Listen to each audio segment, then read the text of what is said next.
శ్రీకాకుళం జిల్లా శ్రీకాకుళం టౌన్లో హెడ్ క్వార్టర్స్లో ఈరోజు రావణ దహన కార్యక్రమం విజయదశమి సందర్భంగా నిర్వహించుకున్నాం. ఎంతో ఉత్సాహంగా ఆనందంగా శ్రీకాకుళం జిల్లా ప్రజల అందరి సమక్షంలో మొట్టమొదటిసారి ఇటువంటి ప్రోగ్రాం ఇక్కడ చేస్తున్నాం. దానికి ఊహకందని విధంగా ప్రజలు కూడా ఇక్కడ విచ్చేసి ఆశీర్వదించడం చాలా ఆనందంగా ఉంది. నేను కూడా ఇందులో పాల్గొనే అవకాశం నాకు దక్కడం చాలా ఆనందంగా ఉంది. గతంలో చూసుకుంటే ఉత్తర భారతదేశంలో ఇటువంటి ప్రోగ్రామ్స్ జరుపుకునే వాళ్ళం. ఈరోజు రాష్ట్రం దేశం అంతా కూడా ఒకే రకంగా అన్ని కార్యక్రమాలు కూడా జరుగుతున్నాయనంటే దానికి ప్రధానమైనటువంటి కారణం ప్రతి ఒక్కరు కూడా భారతీయులు అందరూ కూడా ఐకమత్యంగా ఇటువంటి కార్యక్రమాల్లో పాల్గొని అందరూ కూడా కలిసికట్టుగా చేయడం జరుగుతుంది. అందుకోసం ఇటువంటి ప్రోగ్రామ్స్ ఎక్కడ జరిగినా సరే ప్రజల తాలూకు ఆశీర్వాదం ఉండాలి. ఆ రకంగా జిల్లాలో కూడా చాలా సక్సెస్ఫుల్గా చేశారు. దీన్ని నిర్వహించిన సంతోష్ గారు, సురేష్ గారు, వాళ్ళకు కూడా ప్రత్యేకమైనటువంటి ధన్యవాదాలు తెలియజేసుకుంటున్నాం. ఇది ఒక స్ఫూర్తి. భవిష్యత్తులో కూడా మనం చూస్తున్నాం. గతంలో మన రథసప్తమి ఉత్సవాలు చేశాం. నిన్న విజయవాడలో జరిగిన ఉత్సవం చాలా సక్సెస్ఫుల్గా చేశారు, పార్టిసిపేట్ చేశాను. అంటే ఒక ఆధ్యాత్మిక కార్యక్రమాలు కానీ, పండగ కార్యక్రమాలు కానీ, ఉత్సవ కార్యక్రమాలు కానీ చేసినప్పుడు ప్రజలు ఏ రకంగా దాంట్లో మమేకం అవుతున్నారు అనడానికి ఇవన్నీ ఉదాహరణ. అవి ఖచ్చితంగా సమాజంలో మనం చేస్తూనే ఉండాలి. చంద్రబాబు నాయుడు గారు అలాగే మన ప్రభుత్వం దాని మీద ప్రాధాన్యత ఇస్తూ ఆ కార్యక్రమాలన్నీ కూడా చేస్తున్నారు. అయితే ఇదంతా ఒక రకమైనటువంటి పండగ అయితే దేశంలో మరొక పండగ కూడా ఈ యొక్క సందర్భంగా మొదలైంది. అదేంటనంటే GST 2.0 రిఫార్మ్స్ పండగ.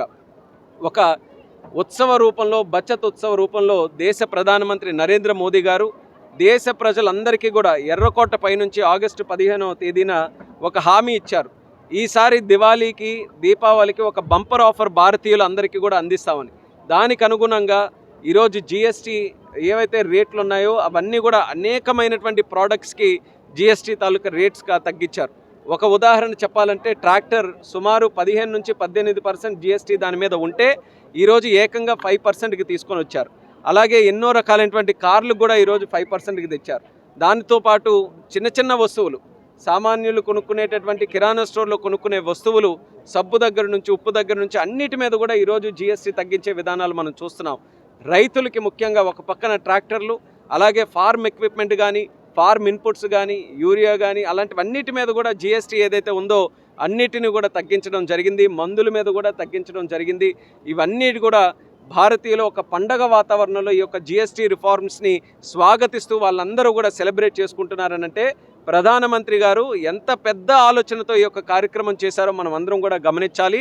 ఇది ఒక పక్కన దేశ ప్రజలందరికీ కూడా మేలు చేసే విధంగా, వాళ్ళ తాలూకా ఖర్చులు తగ్గే విధంగా ఒక రకమైనటువంటి ఆలోచన అయితే, మరొక ఆలోచన ఇందులో దాగి ఉన్నటువంటి ముఖ్యమైనటువంటి ఆలోచన ఏంటంటే మన భారతీయులు అందరం కూడా భారతదేశంలో తయారయ్యే ప్రోడక్ట్స్ని, అంటే మేక్ ఇన్ ఇండియా తయారయ్యే ప్రోడక్ట్స్ని మనం అందరం ఎంకరేజ్ చేయాలి.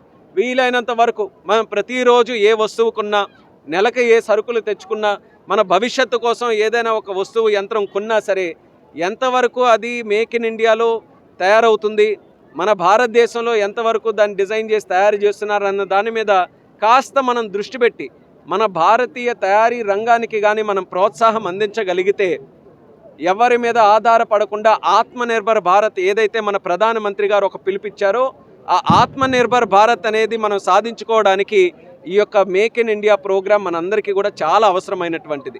అందుకనే ప్రధానమంత్రి గారు కానీ, కేంద్ర మంత్రులుగా మేము కానీ, మన రాష్ట్ర ముఖ్యమంత్రి వర్యులు కానీ చంద్రబాబు నాయుడు గారు కానీ మేమందరం కూడా ఈరోజు పిలుపునిచ్చేది స్వదేశీ వస్తువుల్ని మనం అందరం కూడా ప్రోత్సహిద్దాం. ఎక్కడ అవకాశం ఉంటే మనం ఖర్చు పెట్టేటటువంటి ఒక రూపాయిలో ఆ రూపాయితో మేక్ ఇన్ ఇండియా ప్రోడక్ట్ ఎంతవరకు కొనగలమో ఒకసారి దృష్టి పెట్టి మనం కూడా ఆలోచన మొదలు పెట్టాలని కూడా ఈ సందర్భంగా తెలియజేస్తున్నాను. దాంట్లోనే భాగంగా శ్రీకాకుళం జిల్లాలో కూడా ఎన్నో సెల్ఫ్ హెల్ప్ గ్రూప్స్, చిన్న చిన్న వ్యాపారస్తులు, చిన్న చిన్న MSMEs చిన్న చిన్న వస్తువులు తయారు చేస్తున్నారు. అటువంటి వస్తువులు మనకి తెలియకపోవడం వల్ల, దానికి మార్కెటింగ్ లేకపోవడం వల్ల, పబ్లిసిటీ లేకపోవడం వల్ల, వాళ్ళకి ఎక్కడ అవకాశం రాకపోవడం వల్ల వాళ్ళు ఎంత మంచి క్వాలిటీ ప్రోడక్ట్స్ తయారు చేసినా సరే కొనే పరిస్థితి ఈరోజు లేదు. దాన్ని దృష్టిలో పెట్టుకొని చిరు వ్యాపారస్తులకి, మన సెల్ఫ్ హెల్ప్ గ్రూప్స్కి, మేక్ ఇన్ ఇండియా ప్రోడక్ట్స్కి పెద్ద ఎత్తున ఊతమిచ్చే విధంగా ఈ స్వదేశీ ప్రోగ్రామ్ని కూడా మనం అందరం కూడా ముందుకు నడిపిస్తున్నాం.